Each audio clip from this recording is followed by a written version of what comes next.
sijui alienda sijui na maboys haja kucall, lakini wewe umekwamilia tu hapo because of what? Your attraction to him. Lakini unajidanganya, umemkufia. I like him, I can build him, we can do something. You know what you can do? Unaweza mdinya alafu umblock. Okay? Kapo.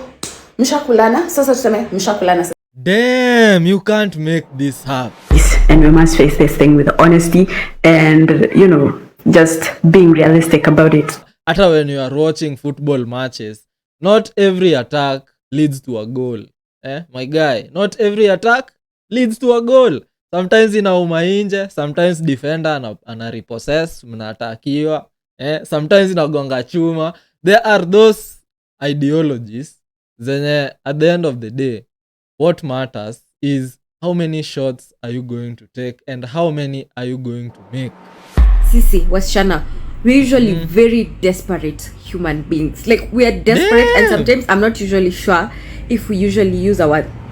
Yo, there's a strange thing that happens when we spend too much time observing life rather than participating in it. We start developing theories about how things actually work without necessarily becoming good at doing them.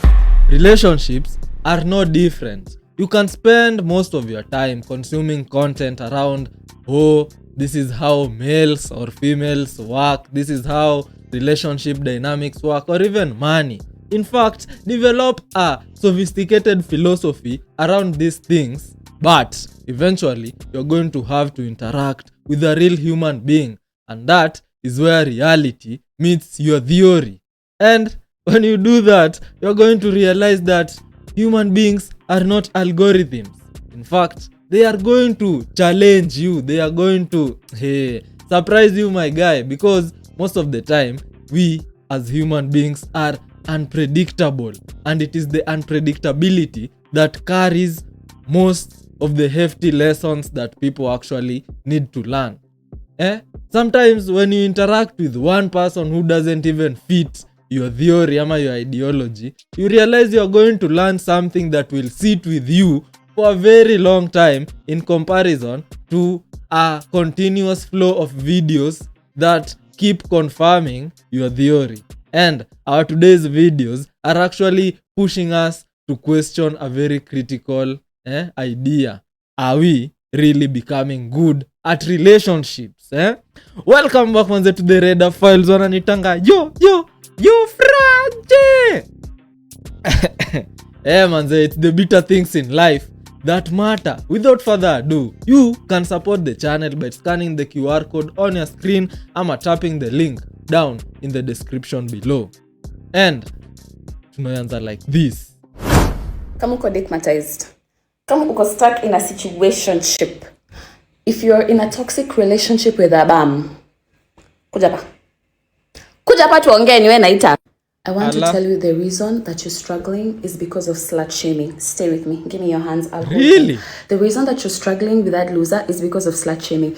Because society and patriarchy has taught you as a woman that if you're attracted to a man, you can't just want to sleep with him. You have to want to be his girlfriend. You have to want to create emotional ties with him. Imagine jamana kustress sai mwenye ulimwona across the room kwa club alikuwa ameng'ara ama alikudm anakafiti akona mwili nini unasikia alafu mkakulana alafu after umekulana umesikia vizuri and then you started getting to know him and you're like ama hata hamjakulana, let's circle back, hamjakulana, you're starting to get to know him, mnaongea, the things he says are problematic. The fuck do you mean? Milk shafika climax. What are you talking about? Sasa tunaanza ku rewind tena.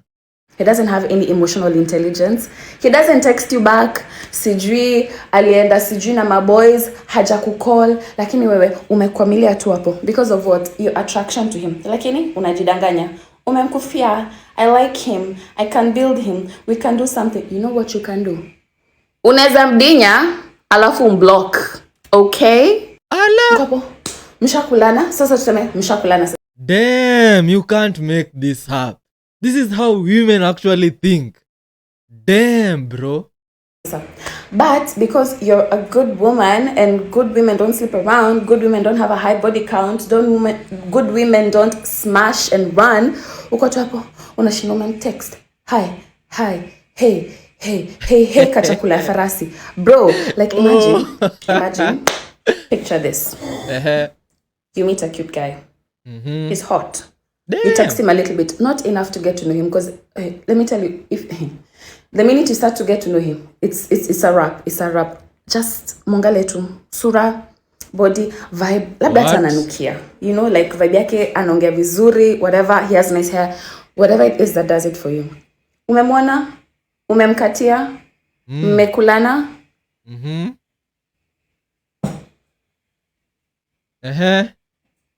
Full stop. What? Kama uko digmatized. Kama uko What? Her argument is actually very straightforward. There is freedom. Freedom is paramount for every adult. You can choose to do whatever you want with your life. Is it to sleep with people, to sleep around? Do whatever you want. Anyone can actually do that. But remember one thing. The more you exercise your freedom, the more you should also understand that consequences come with the choices that you make. So, is whatever she's doing right or wrong? Who knows? And sometimes, easy casual relationships, they are actually desired by both parties. And they find that they are totally compatible. Wote wanadai kukulana, and they actually do it. And some other times, attraction doesn't actually mean compatibility. You can be attracted to someone 100%. No, umemkufa mbaya, but that doesn't mean you can mesh well. Hizo vitu zote explained kwa hii video. But one thing I will not like to brush over ni the idea that when you continuously do what she's talking about, you're probably training your mind, training your reality, training your observation as to how you view reality. And that is going to create a very critical mentality down the road. Juu utakuwa unaona tu kila situation is like a casual thing. So the question is not about is it good to exercise your freedom, ama are you being controlled by reality to exercise your freedom?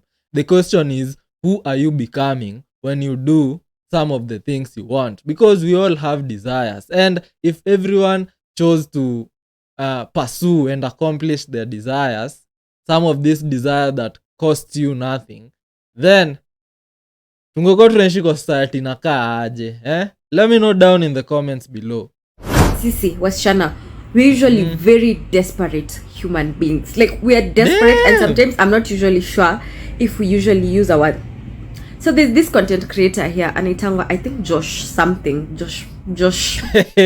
She's actually not sugarcoating anything. She's about to dive deep, able to scare Mtetezi, right? And he gives women tips on how to find rich men. Yeah, you heard that right. This person has been made famous, like a whole page has been made very famous because he tells girls where to get rich men. And another thing is he tells you what to do to get money, something of the sort. So I'm watching a video right now, and as I'm damn, now you can understand where her desperation is coming from, because she's seeing it from her peers, from her own gender. Venya wanashindwa, why are these people completely flocking toward this guy that is giving them tips? Is this guy giving them tips to actually create a better life, ama is he doing the same on the other side of men? Anaonyesha ni aje, I am going to interrupt this continuity of zinitango aje of nimesahau, but Kenya najaribu kusema ni unajuaje achezi for the both sides design yenye he's also telling men to move in a certain way, ama there's another wheel in an algorithm telling men go place yourself in certain situations and behave in certain kinds of ways. Nanpata? I'm watching his video specifically, sorry, and he's generally talking about, if you want to find a rich man, I want you to go to these national parks, I want you to befriend the guards. And he's saying, unaja, like there are these parks like Giraffe Center, there's this what, you just go there and meet the guards. Okay, at those guards, whites usually come from their country, don't even get me started on the white superiority. That's a subject for another day. Okay. That you're supposed to go to national parks, befriend men, befriend those guards, because apparently sometimes they do bookings for these white people, people from other countries. Sometimes they chauffeur them around. Sometimes they have connections with those men coming in the country.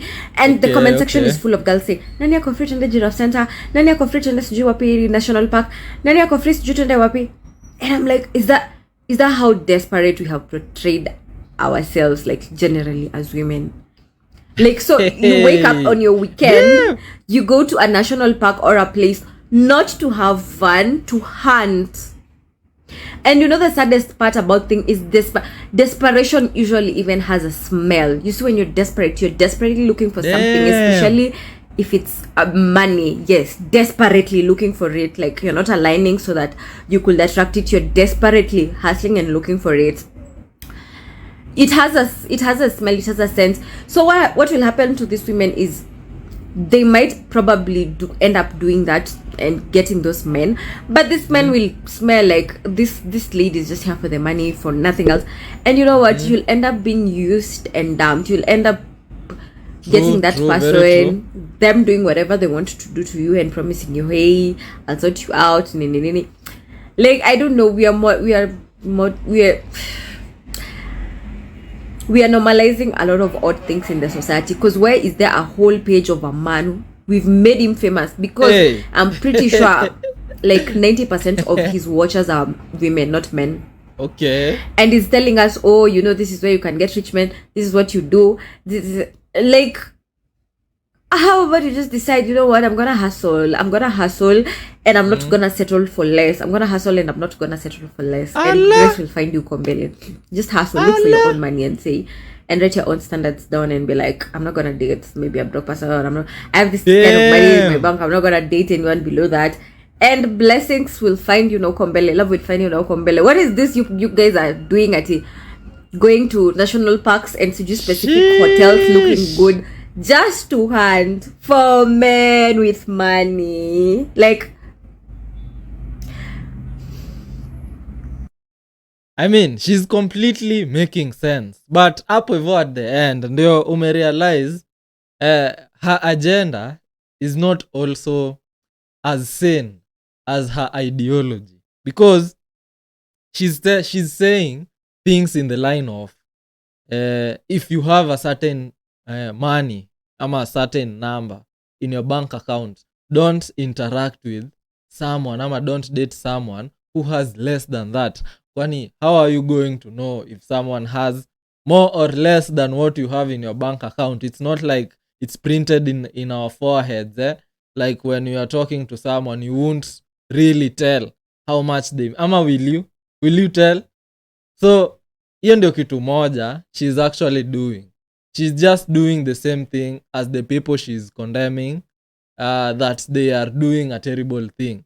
Both of them are externalizing their form of satisfaction. They are externalizing a form of standard that they will actually move by.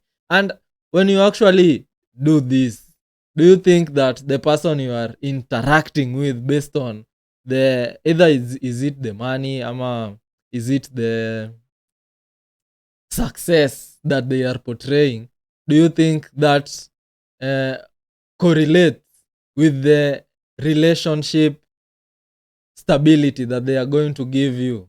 Does somebody's wealth match their personality? For some minute hapo hivyo mimi alikuwa amenibeba. I was actually agreeing with everything that she's saying, but when your criteria becomes entirely external, then you're going to be very good at selecting the things you are asking for and very poor at selecting the things that you actually need. I've seen a woman here saying she's pretty sure she's being ghosted after 5 years of celibacy. So basically, the way that I understand that is she's just broken celibacy, and the person that she's broken celibacy for just ghosted them. Let me tell you something. There's something that we must face, and we must face this thing with honesty and, you know, just being realistic about it. The longer you do not surround yourself with men and you stay away from relationships, it makes you not compatible with men.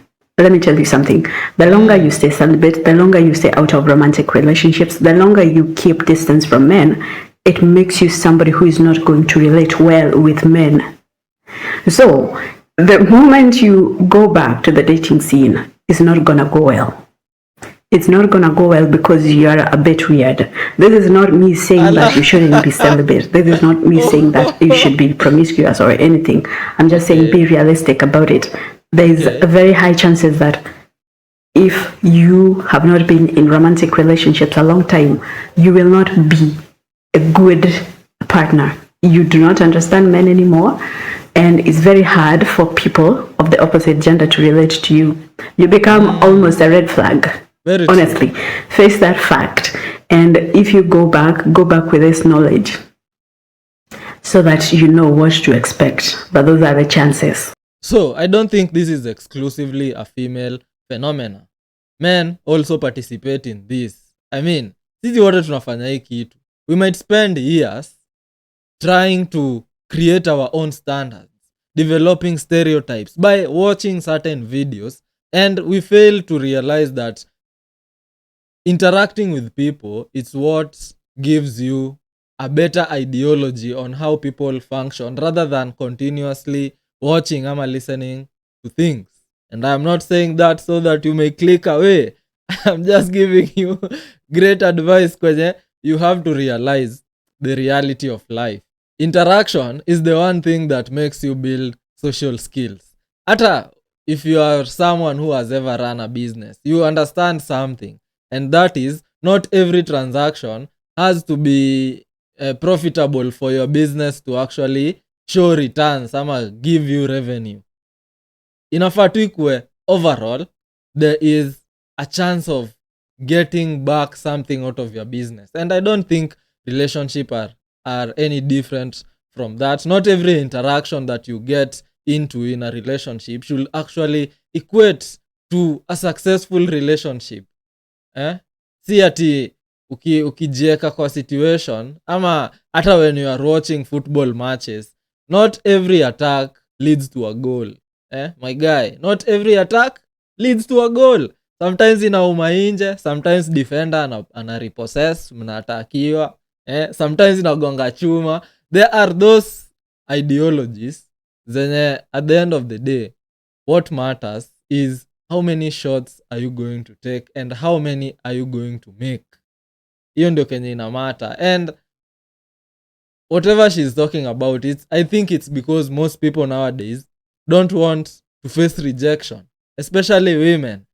The previous video tumeongelea hapo hivyo, they always use non-verbal cues, and I also think some of these non-verbal cues are just an ideology of not wanting to face rejection directly. Because sasa nilikuwa nasema kwa hiyo video ingine, but ndaisema tu hapa kwani iko nini.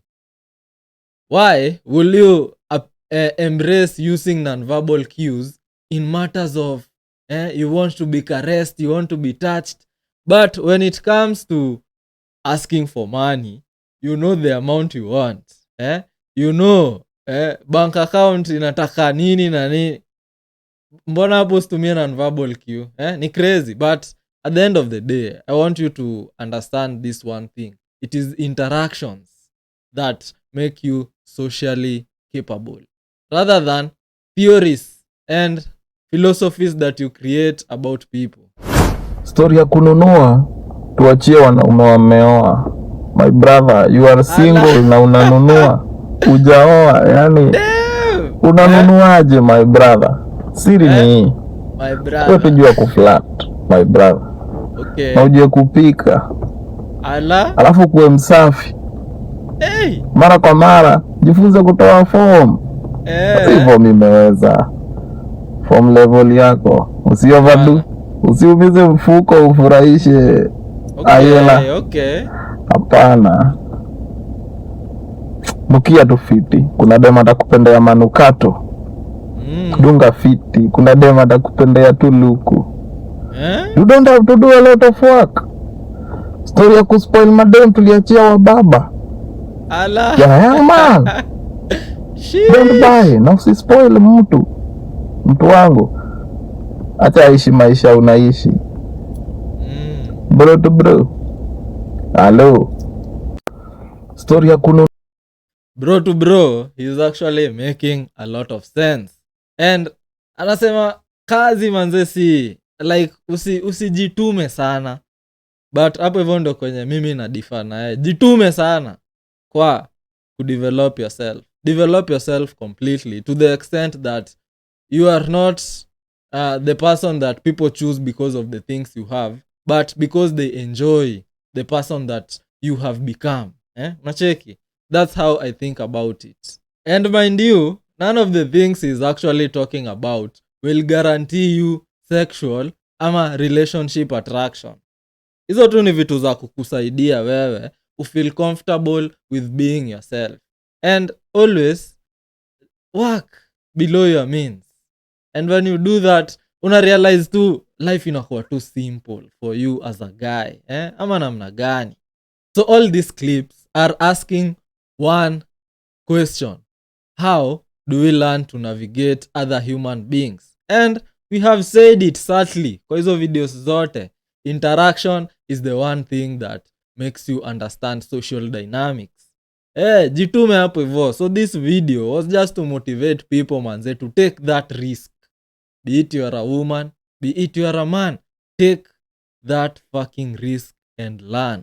My guy, navigate with balance. Hizo vitu zote za tumesema kwa hii video, if you always apply them, you're going to realize that life becomes simple for you. And without further ado, you can always support the channel. Scan the QR code on your screen right now. Ama tap the link down in the description below. Without further ado, YouTube thinks you might be interested in the video on your screen at the moment. Click on that video. I'm waiting to see you on the next one.